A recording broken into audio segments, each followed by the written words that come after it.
उत्तर प्रदेश में पंचायत चुनाव को लेकर एक बार फिर बड़ा अपडेट आया है और इस अपडेट ने उम्मीदवारों से लेकर गांव के वोटर्स तक सबकी टेंशन बढ़ा दी है। अब फाइनल वोटर लिस्ट 15 अप्रैल की जगह 22 अप्रैल को जारी होगी। सवाल सीधा है, आखिर बार बार तारीख क्यों बदल रही है? क्या सिर्फ कागजी देरी है या इसके पीछे कोई बड़ा प्रशासनिक और राजनीतिक कारण छिपा है? राज्य निर्वाचन आयोग ने साफ किया है कि 31 अप्रैल तक कंप्यूटरीकरण, मतदान केंद्रों की मैपिंग, वार्डों का क्रमांकन और फोटोकॉपी जैसे काम पूरे किए जाएंगे। उसके बाद 22 अप्रैल को अंतिम सूची जारी होगी। लेकिन यहाँ ध्यान देने वाली बात यह है कि 23 दिसंबर 2025 को जो अंतिम सूची आई थी उसमें करीब 12 करोड़ मतदाता थे, जो पिछले चुनाव से करीब 40 लाख ज्यादा है।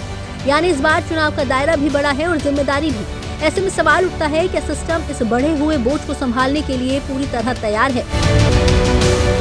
अब बात करते हैं सबसे बड़े मुद्दे की, आरक्षण। क्योंकि सच यही है कि वोटर लिस्ट तो सिर्फ एक प्रक्रिया है, लेकिन चुनाव की असली चाबी आरक्षण में छुपी है और यहीं पर पूरा मामला अटका हुआ है। प्रदेश में अभी तक डेडिकेटेड ओबीसी कमीशन का गठन नहीं हुआ है, जबकि सुप्रीम कोर्ट के निर्देश साफ हैं कि बिना इस आयोग के पंचायत चुनाव कराना संभव नहीं है। यानी जब तक ये आयोग नहीं बनेगा तब तक ये तय ही नहीं होगा कि कौन सी सीट किस वर्ग के लिए आरक्षित होगी, और जब सीट ही तय नहीं होगी तो उम्मीदवार कैसे तय करेगा कि उसे कहां से चुनाव लड़ना है? यही वजह है कि गांव-गांव में तैयारी कर रहे संभावित उम्मीदवार अभी भी असमंजस में हैं।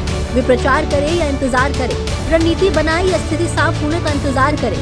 यही असमंजस इस पूरे चुनाव को और ज्यादा पेचीदा बना रहा है। अब जरा राजनीतिक और कानूनी दबाव को भी समझिए। इलाहाबाद हाईकोर्ट में इस मुद्दे को लेकर सुनवाई चल रही है। यहाँ ये सवाल पूछा गया कि क्या चुनाव समय पर हो पाएंगे या नहीं।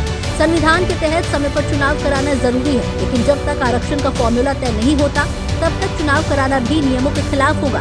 ऐसे में सरकार एक तरह से दो तरफा दबाव में है। एक तरफ कोर्ट की सख्ती, दूसरी तरफ प्रशासनिक तैयारियों और तीसरी तरफ राजनीतिक गणित। क्योंकि पंचायत चुनाव सिर्फ एक गाँव का चुनाव नहीं होता, या आने वाले विधानसभा चुनाव की दिशा भी तय करता है। इससे बड़े दल भी जल्दबाजी में चुनाव कराने से बचना चाहते हैं, क्योंकि पंचायत चुनाव में गुटबाजी खुलकर सामने आती है और इसका असर सीधे बड़े चुनावों पर पड़ता है। अब सवाल ये है कि आगे क्या होगा? क्या 22 अप्रैल को फाइनल वोटर लिस्ट आने के बाद चुनाव की तारीख का ऐलान हो जाएगा, या फिर आरक्षण का मुद्दा फिर से देरी कर देगा? फिलहाल संकेत यही है कि मई जून में चुनाव कराए जा सकते हैं, लेकिन इसके लिए सबसे पहले ओबीसी आयोग का गठन जरूरी है, जिसमें 3 से 4 महीने तक का समय लग सकता है। यानी अगर ये प्रक्रिया जल्द शुरू नहीं हुई तो चुनाव और आगे खिसक सकते हैं।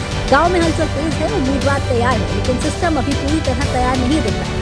ऐसे में सबसे बड़ा सवाल यही है, क्या ये देरी सिर्फ तकनीकी है या इसके पीछे चुनावी रणनीति भी काम कर रही है? और क्या जनता को समय पर अपने प्रतिनिधि मिल पाएंगे या फिर इंतजार और लंबा चलेगा? यही वो सवाल है जिनका जवाब आने वाले कुछ दिनों में तय करेगा कि यूपी का पंचायत चुनाव कब और कैसे होगा। ब्यूरो रिपोर्ट, जी मीडिया।